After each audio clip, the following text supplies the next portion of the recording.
Hi, welcome to a new weekly reading vlog. Today is Monday, January 11th, and it is not the morning like I normally start.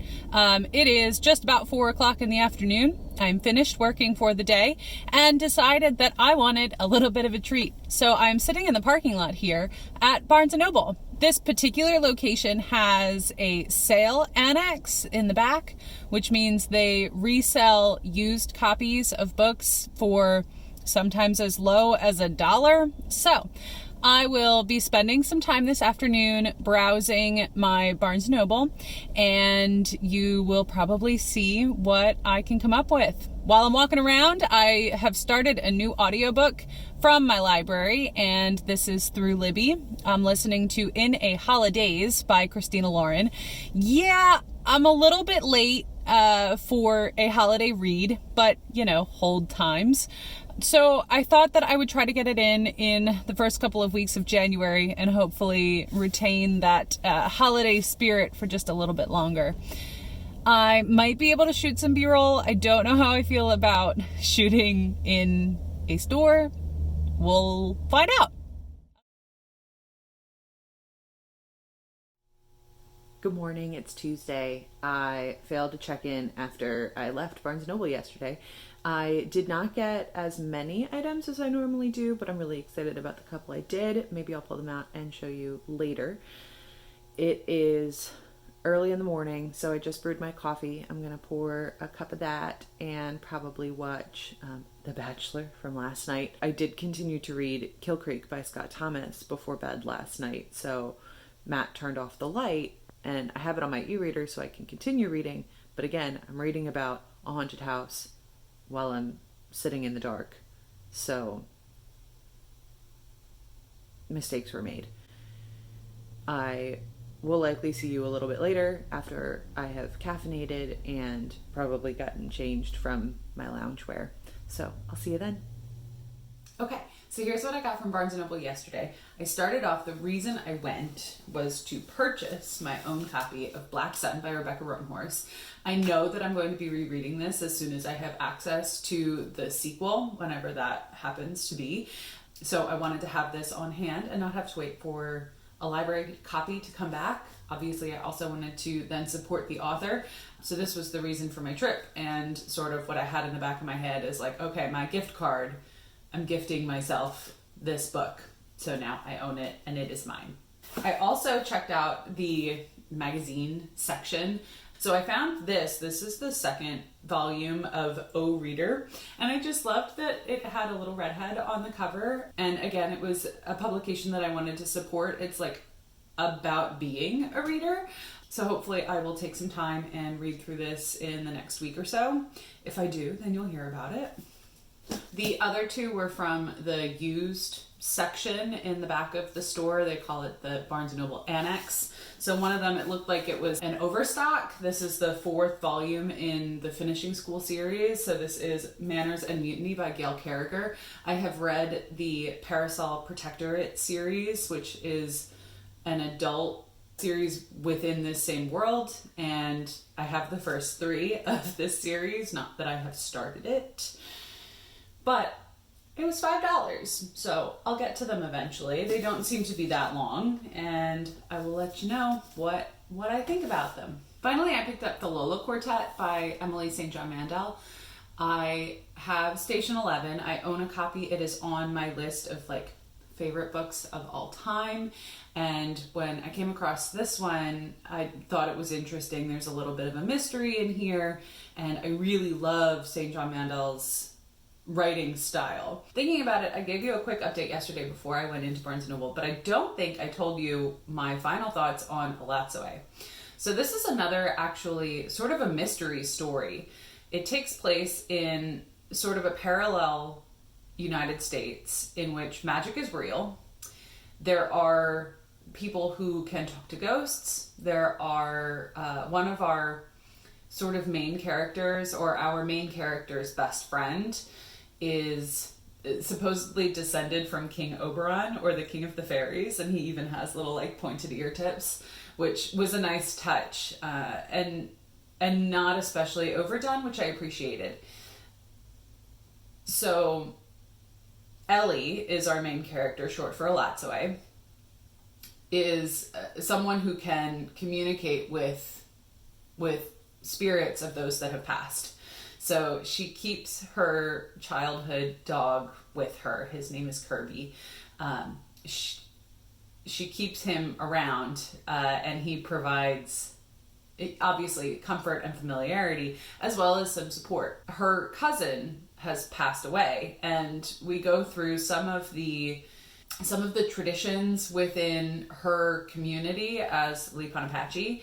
And I don't know if Darcie Little Badger is including, obviously she's including some of her own experiences and the customs within her culture, but she could also be expanding on some of these cultures, some of these traditions, in order to sort of enhance the magic element of this story. So you don't necessarily want everyone to know where your loved ones are buried, because if you disturb their grave, then you could wake their ghost, and it's, a reflection of that person when they were alive, but it's not really them. And human spirits especially can be very angry and very toxic. So in any case, Ellie has a dream in which she's communicating with her cousin, and he says, I know who murdered me. Please bring him to justice, which sets off the events of the novel. And it was a wild ride. We learned about the bad guy. We learned about the town that this cousin was living in, and how it came to be, and sort of the mysteries inherent in this town. And it was just a joy to read. There was nothing else that I wanted from this. There was nothing that I wanted to be different from this story. And I will definitely look forward to anything that Darcie Little Badger publishes in the future. And that's all I have to say about that. In Holidaze, I listened to while I was at Barnes & Noble yesterday, had my headphones in the whole time, and I probably spent a little bit longer in the store than I needed to, though I am impressed that I only purchased 4 items. Could have been a lot worse, done a lot more damage there. And I do listen to my audiobooks faster than the recorded speed, right? So I listened to In a Holidaze in its entirety while I was at the store. And while it would definitely serve to engage in this story during the holiday season, I found it enjoyable. The book itself is by Christina Lauren, if you are not aware. And the main premise is our main character, May, who goes to the same cabin every year for Christmas with sort of her extended family. And that's her immediate family, as well as their sort of college friends and the families that they have grown over the years. So May has always had a crush on one of the other family's brothers. There are 2 brothers. She has a crush on the older, and after Christmas, she winds up having relations with the younger brother in sort of an eggnog influenced event, right? They're leaving the cabin, and she wakes up on the plane 6 days earlier on her way to the cabin with the rest of her family. So Groundhog Day scenario, she has to figure out what the right path is for her and for her family. And again, it was a delight. There's nothing really serious about this. You know where it's going, but that doesn't take away from the enjoyment of it. It's like a Hallmark movie in book form. So I'll probably revisit it when we get back to the holiday season in 2021, and see if I can get a hold of the audiobook again. It was a good time. So I do have to work today and have another meeting after work. So we will see how much, if any, reading I can get finished in the meantime. And I have to pick a new audiobook. So I will find one and let you know later what I decided upon. I'll see you then. Hi, it's Thursday night. I have not updated anything today, and I haven't really done any reading. I listened to a little bit of my audiobook. I did wind up starting Tools of Engagement by Tessa Bailey. It's really not grabbing me, but I'm sure that it'll be fine as I go through my workout on Friday at the gym, and then I'll be done with it. So I have continued to read a little bit of Kill Creek. I'm about halfway through, and they are finished with the interview at the supposedly haunted house. So what's left in the book? We gotta try to find out. I have a meeting in about half an hour, and I was trying to get another video filmed, which is taking me longer than I had anticipated. So that's what I've been doing with my day. And maybe you'll see me before bed later. Good morning. It's actually Thursday, and I am just about ready to head out to go to work. I woke up this morning and powered my way through another 10% of Kill Creek, which took me about an hour. So it's a slower read than I've been reading, but it is wholly engrossing. I lost an hour reading this book, which is a little frightening since the section that I was reading is based on the characters losing time writing new novels that turn out to be quite similar to each other. We have yet to see the fourth of our main characters after the events at the house on Kill Creek. So we will see if he pops up in the next few chapters and what continues to occur with our main cast. Hopefully I will have some time to read after work, and I may check in later. I'll see you then. All right. Please tell me I am not the only person on the planet that brings their book with them on lunch break with every intention of reading, and then instead spends the entire time watching YouTube videos. I have to go back to work now. Hi, welcome back to the view from my dashboard, and happy Friday. I am just about ready to close out the vlog and start my weekend vlog. You'll see that a little bit later, I guess. I did manage to finish Tools of Engagement by Tessa Bailey. So this is the third book in a series of sort of interconnected novels, romance novels, featuring a cast of characters that live on Long Island.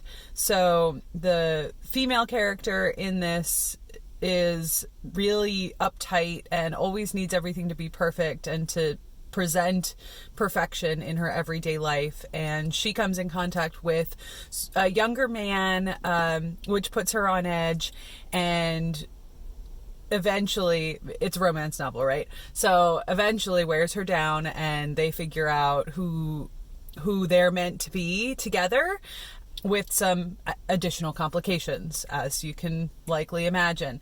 They are also involved in a house flipping competition, which provided the ability for them to work together and get to know each other, and provides the culminating event in the novel. So it was fun. I listened to the audiobook, and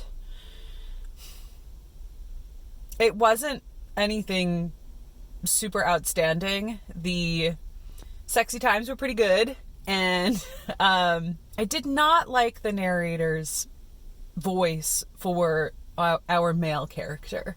There was something about it that was really off. I sort of rolled my eyes every time he had dialogue, which being half of the novel, half of the book, it was a little bit challenging, but I could sort of overcome it and enjoy the story as a whole. And I think I would continue to pursue Tessa Bailey's stories within this realm if she continues on with this ensemble. So that's all I have for you. Still working on Kill Creek on my e-reader, and actually I have not picked up a physical book. So maybe you will see that. Maybe you'll see a new one in my next vlog. In the meantime, have a great weekend. Bye.